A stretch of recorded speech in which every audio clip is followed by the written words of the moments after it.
Ontario, San Fran. I'm not going. Thank you. Thank you very much. There it is. Fine. What do you think about these bombing attacks? What's your opinion about it? The work of the military. He has alienated the military. The military is very divided, has always been, but has become particularly fragmented under Abacha. And when you study all the reports of the precision technique of this bombing, there's no question at all that it's the work of Abacha's own dissident military. Why is it that you fear persecution if you were to return to Nigeria? Oh, I don't just fear persecution.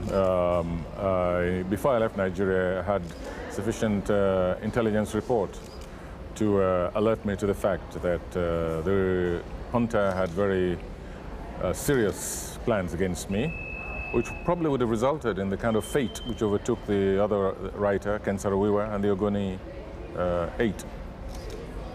They say that you are implicated in bombing attacks in Lagos. Well, I think they've lost their marbles, as they say. But of course, the whole thing is part of a very grand design. It's a distraction away from the sham of the electoral process, which is designed to see Abacha permanently in power, unanimously, quote unquote, nominated by all the 5 political parties as their flag bearer. In addition, of course, I've been running the opposition radio. I've been, so I would say, the most prominent member of the team running the opposition radio, called Radio Kudirat, which has been giving Abacha nightmares because for the first time we've been able to puncture the balloons of lies and propaganda which has been feeding the entire nation with, and been mobilizing the people against the election, the so-called democratic process, yes. Why would they accuse you of being involved in these bombing attacks? Well, why did they accuse Ken Saro-Wiwa of being involved in the murders of those chiefs? What happened to the former head of state, Olusegun Obasanjo? He's in jail right now. He very nearly went to the firing squad, he and his lieutenants and journalists and lawyers and ordinary civilians, simply as a result of a complete fabrication of a coup attempt. No, there was not one scintilla of evidence that there was any such thing as a coup attempt. But Abacha wanted to get rid of the people he feared most at that particular time. Obasanjo, the former head of state, Yaradua, his immediate son. The whole thing was a cooked-up business, and you'll find exactly the same thing in this instance. What plans do you have now, sir?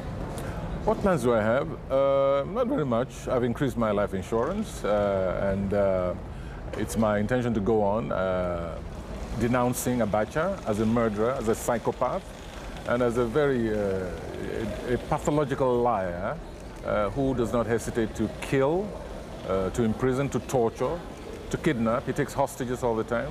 When he doesn't find his target, he takes their families hostage. We intend, not just myself, but the entire democracy body, we intend to expose the reality of the hell that is Nigeria today.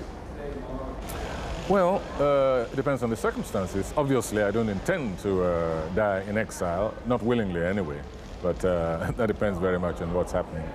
I shall return to Nigeria, there's no question at all about that. But first we must get rid of Abacha and inaugurate a government of national unity headed by the winner of the elections of June 12, 1993. That interim regime will then supervise genuine elections and put us on a path, finally, to an authentic democratic program.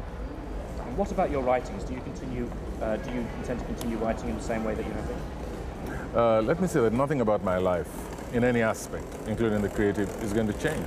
The tempo might change, obviously, because my priority is the political agenda. It has been since I left Nigeria in December 1994, and that's going to be the priority for some time. But nothing else changes. $100,000.